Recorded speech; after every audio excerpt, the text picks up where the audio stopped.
My girlfriend left me for another man. 20 minutes later, her mother knocked on my door and said something that changed the rest of my life. My girlfriend left me for another man. Then her mother knocked on my door. The day Brielle left me for Corey, her mother showed up at my apartment like she had missed the part where families were supposed to pick sides. I heard the knock about 20 minutes after Brielle drove away. I was standing in my kitchen with my phone in my hand, staring at the last message she had sent me. "I'm sorry, Holden. I didn't plan it this way." That was a funny sentence. People always say they did not plan it that way right after you find out they had been planning it for weeks. I had not thrown anything. I had not cried. I had not called her 8 times like some guy in a bad late-night movie. I had just stood there in my socks looking at the coffee mug she had left in my sink thinking, well, that cup has more loyalty than she does. Then the knock came again. I walked to the door already annoyed. When I opened it, Simone was standing there, Brielle's mother. For a second I thought I had finally lost it. Simone was 42, calm, pretty in that quiet way that made you notice her without her trying, and she looked like she had driven over without giving herself enough time to change her mind. "Holden," she said. I stared at her. "No." I started to shut the door. She put her hand flat against it, not hard, just enough. "Please don't, Simone, with all due respect, this is not a great time for the family reunion portion of my humiliation." "I know, no, I don't think you do." "I do," she said. "And I came anyway?" That hit me wrong. I was angry, and anger always looks for the nearest safe target. Simone was close enough. "Why?" I snapped. "Why are you here?" She flinched a little, but she did not step back. "Because what she did was wrong." I let out a laugh that had no humor in it. "Well, good, glad we cleared that up. I'll put that on a plaque." "Holden, no. Seriously, is this where you tell me she's confused, that she's young, that she didn't mean to hurt me? Because if that's the package, I'm not signing for it." Her face tightened. "I'm not here to defend her." That stopped me for half a second. Simone looked tired. Not dramatic, not broken, just tired in a way I had seen before at Sunday dinners when Brielle would talk over her, dismiss her, roll her eyes. And Simone would smile like she had learned to survive inside her own patience. "She told me not to come," Simone said. "She was furious when she found out I knew." "Then maybe listen to your daughter." "I have listened to my daughter for 22 years. Today, I decided to listen to myself." I kept one hand on the door. "That sounds expensive." A small, sad smile touched her mouth. "Probably." I should have closed the door. That would have been the clean move, but Simone had never been cruel to me. She had always treated me like I mattered, even when Brielle treated me like dependable furniture. I stepped back. "Fine." 10 minutes, she walked in slowly like she knew the apartment had just become hostile territory. The place looked normal, which bothered me. My drafting table was covered in sketches for a restaurant remodel. My jacket was still on the back of a chair. Brielle's mug was still in the sink. Nothing had exploded. That felt rude. Something should have looked different. Simone saw the mug. "I can wash that." "No," I said. "Let it sit there and think about what it did." She looked at me, then she laughed once under her breath. "I missed your sarcasm." "Good, it's currently doing community service." She set her purse on the counter but kept her hands on it. "I'm sorry, Holden." I looked away. "Don't apologize for her." "I'm apologizing for what I ignored." "You didn't do this." "No," she said, "but I saw signs. She got restless, meaner, careless with you."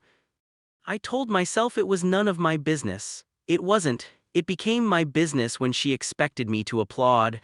The room went quiet. I leaned back against the counter. "What does she think this is?" "A victory lap?" Simone's jaw worked once. "She thinks she deserves to be happy." "And I was what? A parking spot until Corey's lease opened up." Simone's eyes softened. "You loved her?" "Yeah, that was my first mistake." "No, it wasn't." I looked at her then. She was not saying it to comfort me. She sounded almost annoyed that I would insult the best part of myself because her daughter had mishandled it. "I am not in the mood to be noble," I said. "Good. Noble men usually get stuck cleaning up everyone else's mess." That surprised me. I pointed at her. "That was almost mean." "It was accurate." "Dangerous thing to bring into this apartment." She finally let go of her purse. "I didn't come to fix it. I know I can't." I came because I knew you would sit here alone and pretend you were fine until it turned into something worse. I'm a grown man. I know, I have work. I know, I can order dinner. You could, she said. But you won't. You'll drink bad coffee, open the same message 20 times, and tell yourself you're being productive because a floor plan is on the screen. That was so accurate, it was offensive. I don't appreciate being professionally observed. I've had practice with Brielle with people who don't say what they need. I looked toward the window and rubbed my face. I don't need anything from you, Simone. I know you don't. She moved to the sink and picked up the mug anyway. That's why I can offer. I should have stopped her. Instead, I watched her wash it. Something about that small action got under my skin.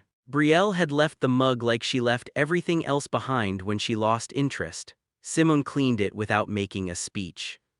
I'm making dinner, she said. No, you are not. Yes, I am. This is my apartment and your stove works. You don't even know what I have. You always keep pasta, chicken, crushed tomatoes. And that terrible grated cheese you pretend is acceptable. I narrowed my eyes. How much surveillance has been happening at family dinners? Enough to know you eat like a bachelor who owns measuring tools. I design interiors. That doesn't mean I season chicken correctly. Clearly. I could have fought harder, but I was exhausted. Also, she had already opened a cabinet, so Simone cooked. It was absurd. Brielle had ripped open my life and her mother was in my kitchen making chicken parmesan like this was a normal Thursday in Ohio. But the apartment changed while she moved through it, not magically. It just stopped feeling like a room where I had been left. She asked practical questions. Where was the pan? Did I have garlic? Why did I keep the good knife in the wrong drawer?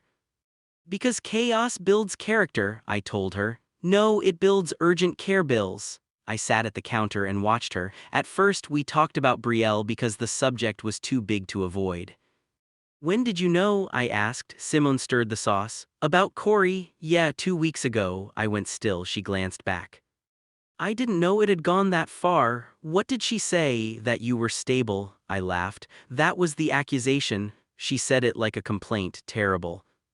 A man with a job, rent paid, and no mysterious band practice. Lock him up. Simone's mouth tightened, but this time in amusement. She said, you made her feel predictable. I nodded slowly. And Corey makes her feel what? Sponsored by chaos. I don't know Corey well. Lucky woman. She turned the heat down. I told her stability was not a prison. What did she say? She said I wouldn't understand. That's daughter for your old. Please stop talking. Simone looked at me over her shoulder. She uses that tone with you too. She used a custom version, very exclusive. The heaviness eased a little after that, not gone, just less able to control the whole room. We ate at my small table. Simone had made too much food. I ate anyway. For a while, we talked about safe things, my architecture work, her job managing a medical office, a neighbor of hers who kept trying to start a book club but only chose books nobody finished. My landlord, who believed every repair could be solved with 2 screws and confidence. You're good at what you do, she asked. I'm decent. That means yes. It means I know where the mistakes are before clients do. That's useful. It's mostly anxiety with a ruler. She laughed and I liked it more than I wanted to. That was the first uncomfortable moment, not because she was Brielle's mother. I was aware of that. Believe me, there was no way to misplace that fact. It sat at the table with us like a third chair. But Simone was also Simone. She listened. She did not check her phone. She did not interrupt to tell a better story. When I spoke, she stayed with me. At one point, she looked around my apartment and said, you made this place feel like a person lives here. That's usually the goal. No.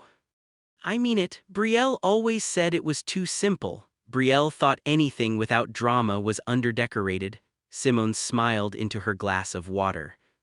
She did say your couch was boring. My couch has supported more emotional maturity than most people I know. That poor couch, don't pity it. It's unionized? She laughed again and something in my chest loosened. Then the conversation shifted. I do not know who moved it there, maybe we both did. Simone said, I don't understand how she could walk away from you. I set my fork down carefully. That almost sounded like good taste. I mean it, that's worse. She looked at me steadily. I watched you show up for her. I watched you sit through dinners when she was short with you. I watched you help my brother move a refrigerator because he mentioned it once in passing. I watched you remember my birthday when my own daughter texted me at 10 at night. That refrigerator nearly ended me. It was a very ugly refrigerator. It had aggression. She leaned back. I'm serious, Holden. I know she traded something real for excitement. I'm not saying that because I'm her mother. I'm saying it because I have eyes. I did not know what to do with that. Praise felt dangerous that day. It slipped past defenses. Anger had not finished building, so I made a joke. You know, if I were older, I'd marry you instead. Brielle should have taken more from her mother and less from whatever reality show raised her expectations. The second the words left my mouth, I regretted them. Simone froze with her glass halfway to the table. I looked down. That was inappropriate. It was honest, she said quietly. I looked back up. Her face had changed, not shocked exactly, not offended. More like I had opened a door neither of us had admitted was there. Simone, I'm not made of glass, Holden. I know that, and age is not the part of that sentence that would scare people. No, I said. Probably not. She held my gaze for a moment longer than she needed to. Do you feel bad right now? She asked. I gave a short laugh. That is a broad question. With me here, I should have said yes. I should have said this was strange, painful, messy, and wrong enough to require a committee. Instead, I told the truth. No, her fingers rested against the side of her glass. Neither do I. The air changed. Nothing dramatic happened. No music started. But after that, every simple movement felt like it had a second meaning. Her hand passing mine when she took my plate, my shoulder brushing hers near the sink. The pause at the door when she finally said she should go. You don't have to clean everything, I said. I know, you're doing it anyway. Yes, stubborn, observant, we stood by the door. For the first time that night she looked uncertain. I shouldn't have stayed this long, probably not, and you shouldn't have let me, also probably not, neither of us moved. Then she stepped closer and hugged me, not a polite hug, not a pity hug either. It was firm, warm, and careful, like she knew I was angry but refused to treat me like I was dangerous. My hands stayed at my sides for one stupid second before I hugged her back. She held on. I did too. When she pulled away, she did not rush out. Get some sleep, she said. Yes, Mom, she raised an eyebrow. Don't do that. Noted. She left, and I stood there staring at the closed door. I barely slept. By morning, I had done what men do when something scares them. I built a logical case against it. It was grief. It was confusion. It was gratitude. It was her guilt. It was my pride trying to stand up too fast. It was everything except what it felt like. By 8:30, I had almost convinced myself. Then my phone buzzed. Simone, I'm alone tonight. If you want, we could repeat dinner without the crisis management part. I stared at the message.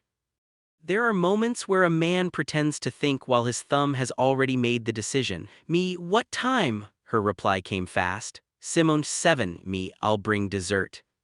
Something store-bought so expectations stay realistic. Simone, I'll lower them immediately. I smiled before I could stop myself. That bothered me. Then I smiled again because apparently I was not taking internal discipline seriously. I worked that day, but not well. I adjusted cabinet elevations for a client and kept catching myself looking at the clock. At 5:30, I changed shirts twice, then told myself I was pathetic, then changed back. Simone lived in a quiet neighborhood outside Columbus in a house I knew from holiday dinners and awkward backyard cookouts. When I pulled into her driveway, the whole thing felt illegal even though nothing illegal was happening. She opened the door before I knocked. You're early, she said. You said 7, it's 6:53. I respect appointments. You brought pie. I respect pie more. She stepped aside. The house felt different without Brielle in it, calmer, more adult. Simone had music on low in the kitchen. She wore simple clothes, nothing dressed up, and somehow that made the whole thing more intimate. She was not trying to impress me, that was the problem. She did anyway. Dinner was easy at first. Too easy. We talked while she chopped vegetables and I opened containers like a man contributing heavily to society. Don't stand there looking useful, she said. Wash those? I was supervising. I could feel the leadership. You invited me for my presence. I invited you because you said you'd bring dessert. Cold, accurate, we both knew we were. Avoiding the real subject. After dinner, we sat at her kitchen table with coffee neither of us needed. Simone traced the rim of her mug once, then stopped. I need to ask you something. Okay, are you here because of me or because of what she did? I had expected it. That did not make it easier. I'm here because you asked. That's not an answer, it's the first answer. Holden, I leaned back. I don't want to use you to get at Brielle, but do you know that? Yes, she watched me closely. You were hurt yesterday, I still am, and angry, very, so why are you here? I looked at the table for a moment because last night was the first time all day I didn't feel like someone had made me look stupid. Her expression softened. That's not romance. No, but it's not nothing. She looked away. I'm old enough to know the difference between comfort and wanting. And that's why I'm being careful. That made me respect her more, which was inconvenient. I set my mug down. I'm 24. I know that looks ridiculous from where you're sitting. It doesn't look ridiculous. Come on, it looks dangerous, she said. For both of us, that's different. It is. Do you want me to leave? She took too long to answer. No, I nodded once. Then I'll stay until you ask me not to. Something shifted in her face. That sounded very reasonable. I practice in mirrors. Do you? No, I usually look tired and leave. She laughed quietly, but the tension stayed. Later at the door, we did not hug right away. We stood there like two adults pretending the floor had important information. Simone finally said, "This cannot become a way to punish her, it won't, and it cannot become a secret that makes me hate myself. I don't want that either. What do you want?" The honest answer was sitting right. They're making a mess. I want to see you again. Her breath caught slightly, but she did not retreat. Tomorrow, if that's too soon. Tomorrow, she said. I drove home with the windows down and the radio off because I needed silence to lose an argument with myself. We started seeing each other every day, not in some reckless movie way. We were careful, maybe too careful. I would stop by after work. She would come to my place when Brielle was busy with Corey or whatever new life she thought made her interesting. We cooked, talked, watched half of movies, abandoned them, and talked more. The first week we barely touched. That was worse in a way. Her knee brushed mine under the table and both of us noticed. She handed me a towel and her fingers stayed a second too long. I would catch her looking at me when she thought I was reading a menu. She would catch me doing the same and say, "Architects stare a lot. Structural assessment of my face. It has good bones." That was terrible. I'm under pressure. She liked that. She liked when I did not try too hard. I liked who she was when Brielle was not in the room. Simone was funny but dry. She cared for people, but she was tired of being everyone's emotional janitor. She had spent years smoothing Brielle's moods, softened family arguments, saying she didn't mean it until even she stopped believing it. One night at my apartment, she looked at a set of drawings on my table. "You really made a life around building stable spaces." That sounds like a diagnosis. It's an observation. Those are close cousins, she smiled. Brielle never understood this part of you. She understood enough when she needed shelves assembled. Holden, what? You don't have to make every hurt thing into a joke. I don't. Some of them become invoices. She did not laugh that time. I sighed. I know. She stepped closer to the table. You trusted her, yes, and now you're trying to make sure nobody sees where that landed. I looked at her. That sounded dangerously close to a deep conversation. It slipped out. Control yourself. She smiled a little, then she reached for my hand. That was the first time she did it on purpose. I looked down at our hands. Hers was warm. Mine probably felt like I had been holding a steering wheel too tightly all week. I don't want to hurt you, she said. Then don't. It may not be that simple. I know. I'm her mother. I noticed. People will talk. People talk when salad has raisins in it. I'm not organizing my life around them. She squeezed my hand once. You say that now. I mean it now. Will you mean it when it costs you friends? I did not answer too quickly. I don't know who stays, I said, but I know who left first.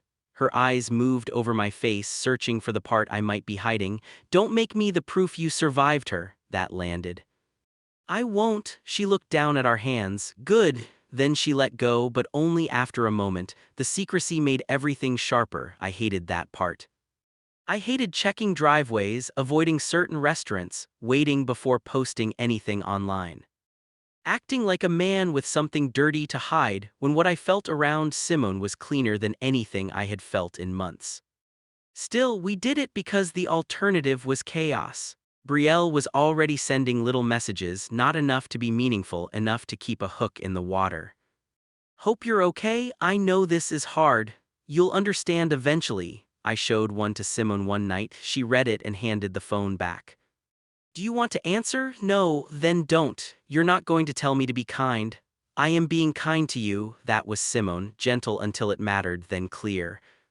The first real scare happened 2 weeks later. We went to a small Italian place on the other side of town because I was tired of hiding inside houses like we were smuggling state secrets. Simone argued against it for 10 minutes. Someone could see us. Someone could see me buying toothpaste too. "Should I wear a disguise? This isn't funny." "It's a little funny." "No, it isn't." "Simone, we're having dinner fully clothed, paying taxes, very American." She gave me a look. "Do not weaponize normalcy. That's my only weapon." She almost smiled. We went. For the first half hour it felt good, better than good. Simone relaxed. We shared an appetizer. She teased me for ordering the same thing twice in a row. "You fear change," she said. "I respect proven systems." "You're 24 and already sound like a retired city inspector." "Thank you, that wasn't praise." "I'm taking it." Then she stopped smiling. I followed her gaze. Across the restaurant near the host stand stood Harper, one of Brielle's closest friends from college. She was with two women I did not know, waiting for a table. Simone lowered her menu. "We should go." "No, Holden, she hasn't seen us." "Exactly." "We can leave." "We look guilty. We're hiding from my daughter's friend." "Yes, the optics are not ideal." "Please." I heard the fear in her voice, not embarrassment, fear. So I signaled the waiter, paid quickly, and we left through the side entrance by the bar. In the parking lot, Simone walked ahead of me, arms folded. "Simone." She stopped near my truck. "That was stupid." "Dinner, pretending this can be normal." I unlocked the doors but did not open mine. "It can be." She shook her head. "You don't understand." "Then explain it." She turned on me. "I am her mother, not an old girlfriend, not someone from work, her mother." People will not say how brave Simone followed her heart. They'll say I lost my mind. They'll say I humiliated my own daughter. They'll say you were hurt and I took advantage. "Did you?" "No." "Then don't borrow their words." She looked away. "I'm 42. I own a calendar, Holden. I know your age and mine." "Yes, you should be with someone who doesn't make every dinner a risk assessment." I was with someone age appropriate. She left me for a guy who thinks emotional depth is owning a guitar. Simone looked like she wanted to laugh and scold me at the same time. "That's not the point." "It is part of the point." "No, the point is I don't know if I can survive being hated by my own daughter." That quieted me. I stepped closer, but not too close. "I can't fix that for you." "I know, and I won't pressure you into pretending it doesn't matter." Her eyes shone a little, but she kept her voice steady. "Then what are we doing?" I took a breath. "We're deciding if what this is matters enough to tell the truth eventually." "Eventually? I'm not hiding forever." She stared at me. "You mean that?" "Yes." "What if everyone thinks you're doing it to get back at her? Then everyone can be wrong as a hobby." "Holden, I'm serious. I'm not ashamed of you. I'm being careful because you asked me to be careful. There's a difference." For a long moment, the only sound was traffic from the road. Then Simone walked back to me and fixed the collar of my jacket, even though it did not need fixing. "That was a very grown-up answer. I have 3 of those a year." "I'm honored." "You should be." She looked up at me, and this time she did not hide what was there. I kissed her in that parking lot. It was not wild, it was not messy. It was careful at first, then less careful because both of us had been standing at the edge of it for too long. When we pulled apart, she kept her hand against my chest. "We're in a parking lot," she said. "I noticed. This is not careful." "No," she nodded, trying to regain control. Take me home, yours or mine? She gave me a look. Mine, worth asking. She laughed despite herself and got into the truck. After that, we were not pretending it was only comfort. That made it better. It also made it worse because when feelings become clear, fear gets more specific.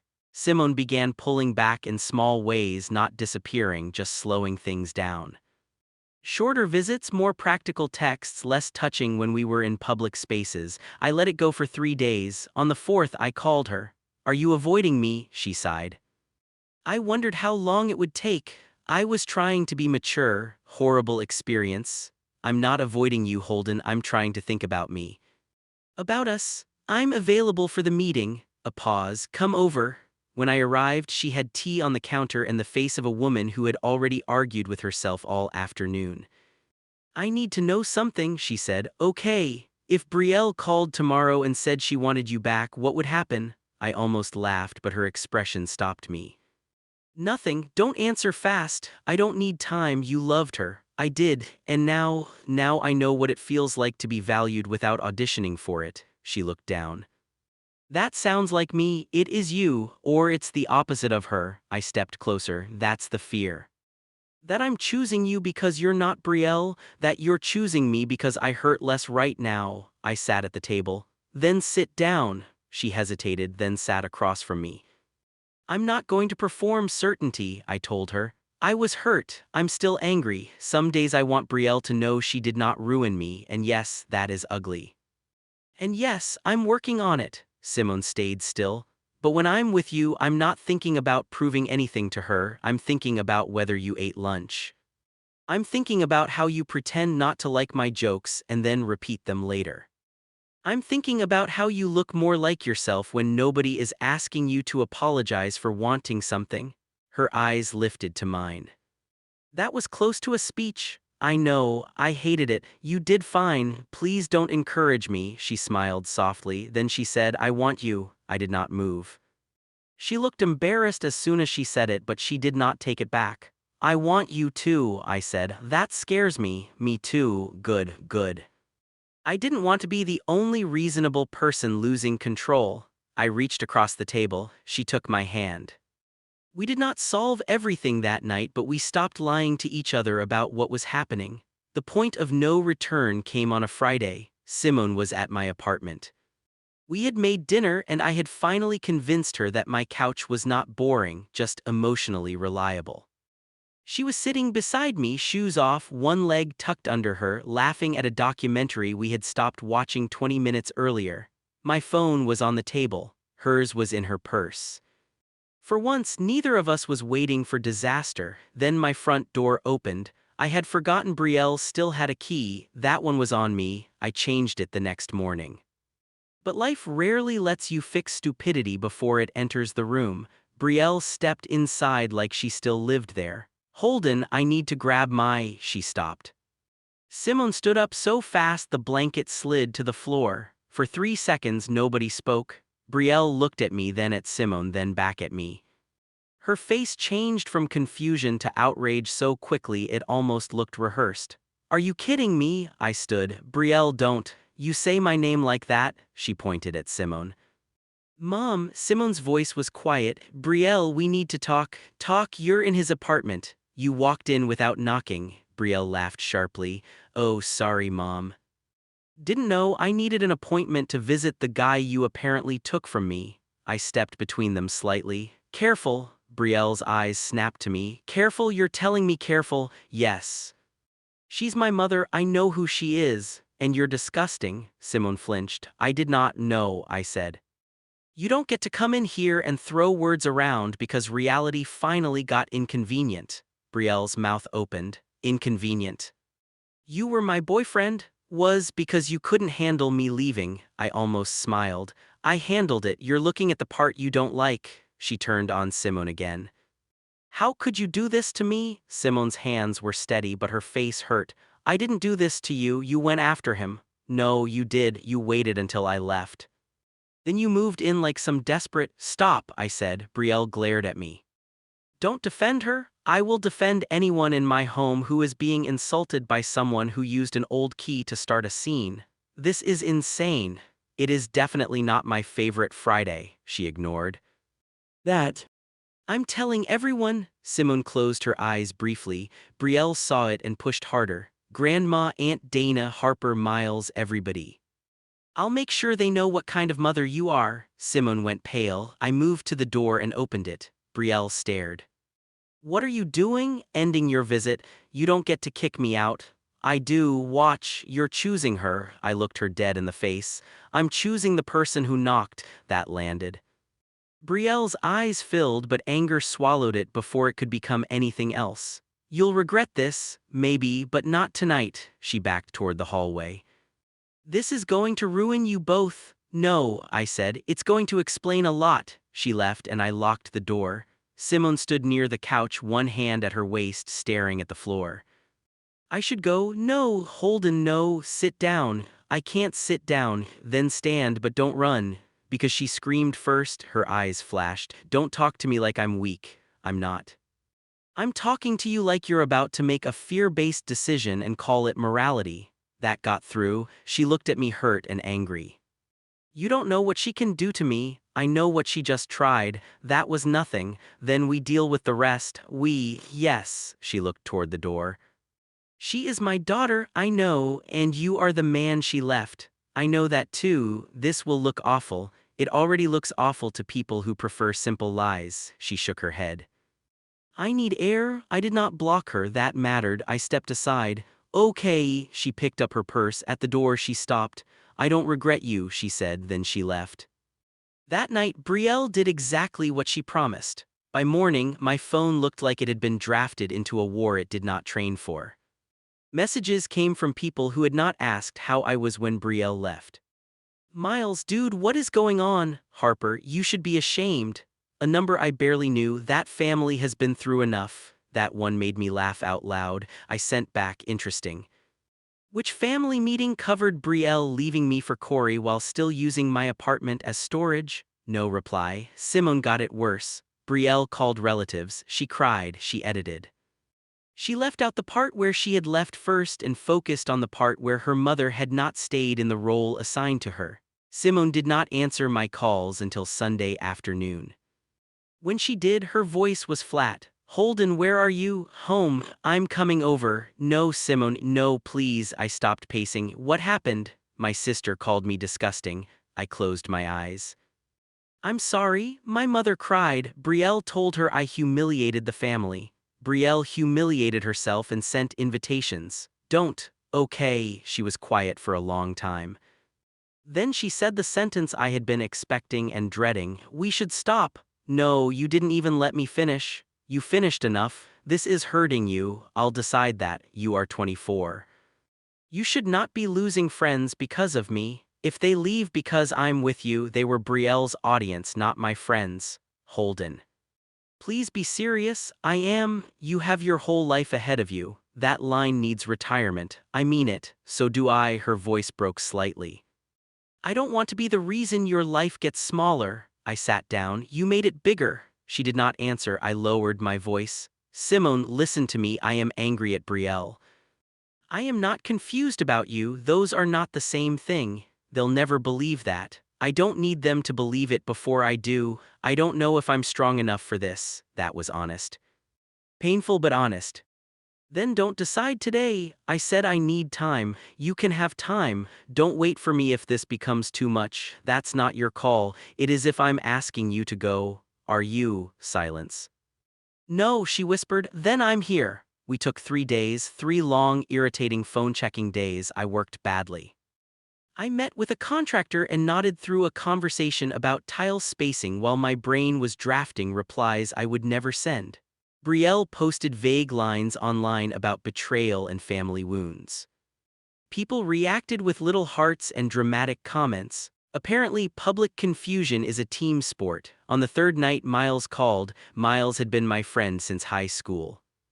A blunt guy with a good heart and the subtlety of a garage door. Man, he said, I need to ask straight. Go ahead, is it true? Yes, he exhaled. Okay, that's it, I'm processing. My brain just pulled a muscle. Fair, Brielle says your head is messed up. And her mom took advantage. Brielle also said she didn't plan to leave me while packing a bag she had clearly planned. Yeah, that part felt thin. I leaned back in my chair. Miles, I'm not asking you to approve. I know, but I'm also not going to stand around while Brielle sets the story on fire and complains about smoke. So, what are you going to do? That was the question. I looked at my apartment. The locks were changed. Brielle's mug was gone. Simone's sweater was folded over the back of the couch because she had forgotten it Friday. There it was, the truth. Quiet, ordinary, waiting to be handled with a spine. I'm going to stop hiding, I said. The next day, I sent a message to the people who had decided they deserved details. Not a long confession, not an apology tour. I wrote, Brielle left me for another man. That ended our relationship. Simone did not take me from anyone. After that breakup, she and I became close. We are two adults making our own choice. You can think it is strange. You can dislike it, but I will not accept abuse toward her, and I will not pretend shame belongs where honesty is. Then I sent it. Miles replied first. Well, that's clear. Then for what it's worth, Brielle left that part out. Of course she did. Harper did not reply. Brielle did. You're trying to make me look bad. I typed back. No, I'm done helping you look better than you behave. She called immediately. I answered. What is wrong with you? She shouted. Lower your voice, don't tell me what to do, then stop calling my phone for instructions. You turned everyone against me. No, I added. Missing information? You embarrassed me. Brielle, you walked into my apartment with an old key and screamed at your mother. You too deserve it. No. You wanted control of a story you didn't like. You're doing this to punish me. I stood by my kitchen counter, calm now in a way that surprised me.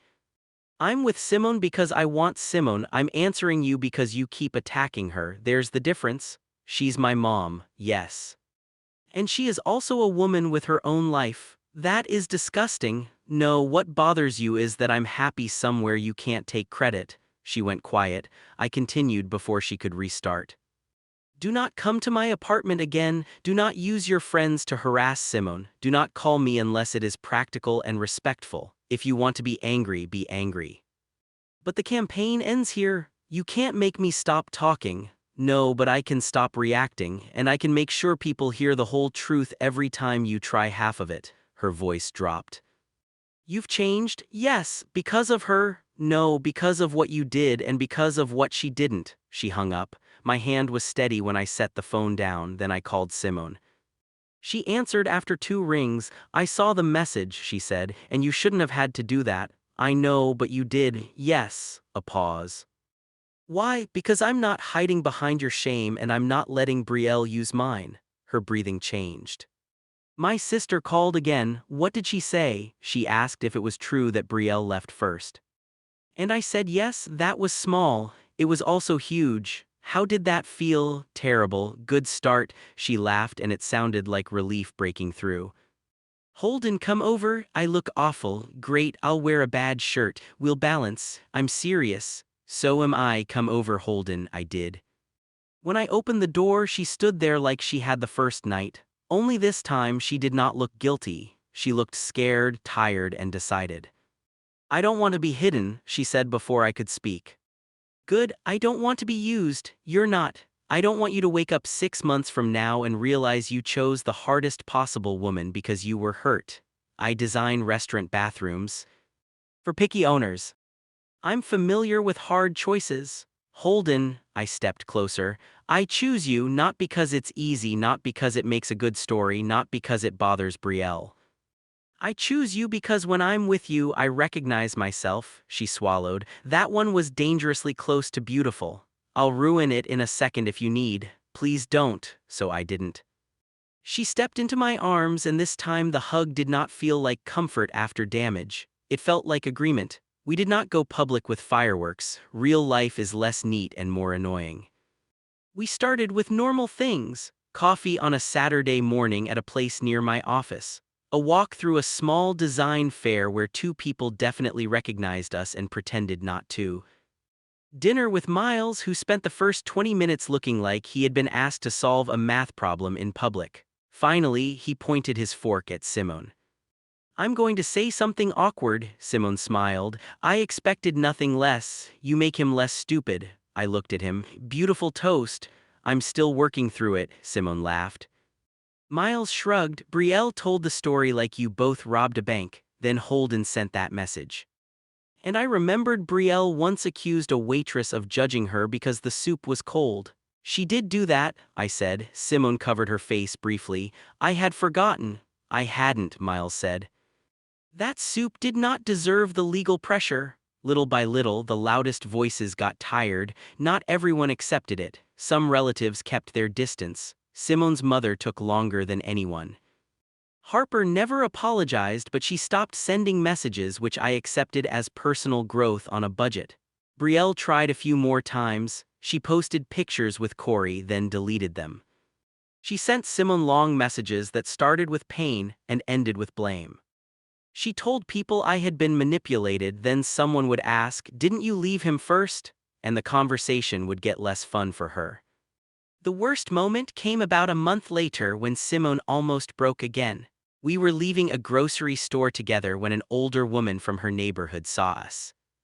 The woman looked at our joined hands, then at Simone, and her mouth did the thing people do when they want you to know they are judging but do not want to work hard. Simone let go of my hand. Not dramatically, just instinct. I did not grab it back. I put the bags in the truck and waited until we were inside. She stared through the windshield. I hate that I did that. I know. I'm sorry. I know you should be angry. I'm not. Why? Because shame has reflexes. We're training them. She looked at me. That sounded mature. I read it on a napkin. She laughed weakly. Then she reached across the console and took my hand again. Drive, she said. Yes, Mom, I told you not to do that. And yet she kept my hand the whole way home. By the third month, the story stopped being fresh meat for people. That was the thing Brielle had not understood. Scandal needs oxygen. Simone and I refused to feed it. We did not argue online. We did not beg anyone to understand. We lived. I took Simone to a client dinner as my date. She was nervous in the truck. Do they know? She asked. They know I'm bringing someone. And if they ask, I'll introduce you as Simone. That's bold. Names are risky. She looked at me, then shook her head. You enjoy making me roll my eyes. It's one of your best expressions. The dinner went fine, better than fine. Simone talked with the client's wife about managing difficult schedules. She asked smart questions about the project. On the drive home, she sat quietly for a while. You didn't act nervous, she said. I was nervous. You didn't show it. I'm a professional. I panic internally. You were proud of me. I glanced at her. Yes, she looked out the window, smiling a little. I forgot what that felt like. That bothered me more than I said. You'll remember. She reached over and rested her hand on my leg. I already am. Brielle's campaign finally collapsed because nobody can keep performing outrage when the audience gets bored. Corey did not last. I heard that through Miles, who told me with the careful tone of a man carrying gossip he knew I would pretend not to enjoy. Don't smile, he said. I'm not. You absolutely are. I'm reflecting. You look spiritually refreshed. I hope they both find whatever growth looks like from a safe distance. Brielle moved into a smaller apartment across town. She stopped showing up in places she thought we might be. Simone said her messages became shorter, then rare. There was no grand apology, no emotional scene where everyone hugged and learned a lesson. Real life does not always hand out clean endings. Sometimes people just lose control of the room and leave it. Simone grieved that in her own way. I never asked her to stop being Brielle's mother. That would have been cruel and stupid. Some days she missed the version of her daughter she wished existed. Some days she was angry. Some days she blamed herself. I learned to sit with that without trying to repair it with one sentence. One evening, about 6 months after the first knock on my door, Simone came over while I was finishing drawings for a small lakeside house. She brought dinner and acted like it was no big deal, but she had that look. What? I asked. Nothing. That's a loaded nothing. She set the bag on the counter. My mother called. I turned from the table. Okay, she asked if I was happy. And what did you say? Simone took a breath. I said yes, that's good. She said she didn't understand it. Also fair, but she said she could hear it in my voice. I stood. Simone gave me a small, careful smile. Then she asked if you were kind to me. What did you say? I said yes. That all? I said you were stubborn, sarcastic, too young, too calm when you should panic. And that you make me laugh when I'm trying very hard to be upset. I nodded. Balanced review. She said she wanted to meet you for lunch. That made me blink voluntarily. Yes. Should I bring references? Maybe a helmet. Lunch was awkward, of course it was. Simone's mother looked at me like she was trying to solve a problem without enough numbers. But she was polite. I was polite. Simone did not shrink. At the end, her mother said, "This is not what I would have chosen." Simone answered before I could. "I know, but you look well." "I am." Her mother turned to me. "Don't make me regret being civil," I said. "I'll do my best, Mom." Simone kicked my foot under the table. "Outside," I said, "I think that went great." "She threatened you politely. That's practically a blessing in some families." Simone laughed and leaned into me right there on the sidewalk. That was when I realized we had crossed into a different kind of life. Not easy, not approved by everyone, not clean enough for people who need every story to fit in a small box, but honest. I had thought stability meant avoiding risk. Before Brielle left, I built my days around plans, schedules, safe choices, and the idea that if I was loyal enough, steady enough, useful enough, I could keep love from turning on me. That was a young man's contract with life, and life did not sign it. Simone did not fix what Brielle broke. That matters. She did not walk into my apartment and magically erase betrayal with a home-cooked dinner and a soft voice. I still had to deal with anger. I still had to face how badly I hated being made vulnerable. I still had to learn the difference between protecting myself and locking the door after the right person knocked. But Simone stayed, not because it was convenient, not because people cheered. Most of them did not. She stayed after the whispers, after the calls, after her own shame tried to drag her back into the role everyone preferred for her, and I stayed, too. Not as a wounded ex trying to win a contest, not as a kid chasing a forbidden thrill, as a man who had found something real in the last place anyone would have approved. We still get looks sometimes. Simone handles them better now. Once at a restaurant, a woman glanced at us twice, then whispered to her husband. Simone noticed. I reached for her hand under the table. She surprised me by lifting our joined hands onto the table instead. I looked at her. Showing off a little, scandalous. I learned from a younger man, terrible influence, the worst. She smiled at me. Relaxed and beautiful in a way that had nothing to do with age and everything to do with finally letting herself be wanted without apologizing for it. My life is quieter now, but not smaller. I bought a better drafting table. Simone helped me choose it, then mocked me for treating it like a major life event. We take weekend drives with no big plan. Miles comes over for dinner and still says he is adjusting, which is his way of saying he is happy for us. My work got better because I stopped designing my whole life around not being hurt. Brielle is not ruined. I never needed that, but she is not the center of the story anymore, and I think that has been harder for her than any insult I could have thrown. She lost the comfort of being chased. She lost the version of me who would absorb the damage quietly. And she lost the mother who used to bend herself into whatever shape Brielle's feelings required. Simone gained herself back. I gained a woman who knocks, stays, questions me, challenges me, cooks better than I deserve. And still tells me when I am acting like a man trying to manage emotions with sarcasm and furniture placement. She is usually right. I hate that. Not enough to stop loving her, so when people ask how it started, I tell them the truth. My ex left, her mother knocked. And for once in my life, I opened the door to the person who actually knew how to come in with respect. Would you have been able to ignore everyone's judgment for a love that felt real? Was Holden right to stand up publicly, or should he and Simone have ended it before people found out?